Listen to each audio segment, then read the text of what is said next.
Have you ever made a decision that backfired? You know, the kind of situation where you've made a mistake that you have to fix, but the action taken only makes the situation worse? How about this? You've noticed an unusual number of spiders in your house. So you purchase a lizard to eat the spiders. But it's not long until you realize that the lizard is leaving a mess around your house. So you decide to purchase a bobcat to eat the lizard. The lizard's gone, but now the house is an even bigger mess. While this illustration seems a bit ridiculous, it's not uncommon for us to try and cover up a mess or protect ourselves from danger by using strategies that are even messier and more dangerous than the original problem. I'm not a handyman by any means. I've learned some things over the years and am slightly better at a few things than I used to be. However, when I do a home improvement project, it hasn't been uncommon for me to begin by making things much worse before they get better. Sometimes I've even made things so bad that the final cost after broken materials and new tools and ignorant purchases is greater than if I would have just hired a professional. Do-it-yourself projects can be fun, but sometimes we just need to leave the decisions to the professionals. At this point in the biblical story, we see the promised great nation split in two. Sometimes they cooperate with one another. Sometimes they work independently and ignore one another. Other times they wage outright war against each other.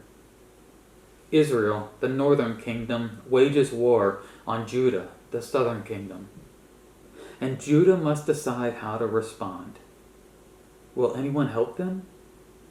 Will they manage to get out of the dangerous situation they find themselves in?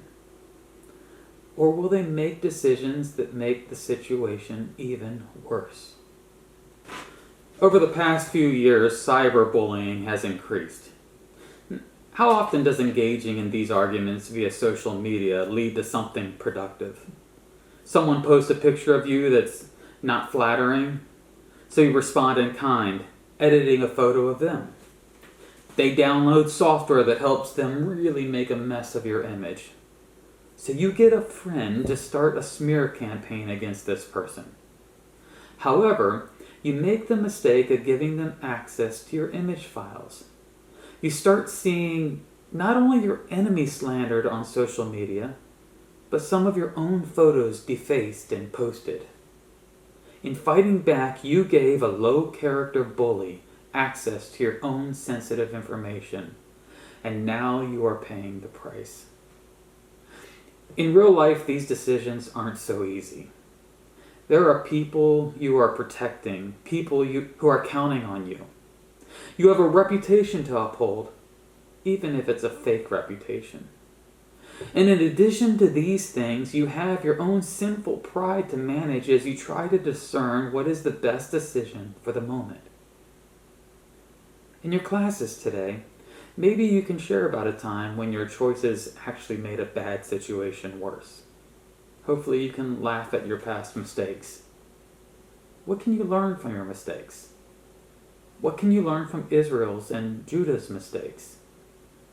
And can you help one another do better at discerning the Lord's will in each other's lives? We're better together.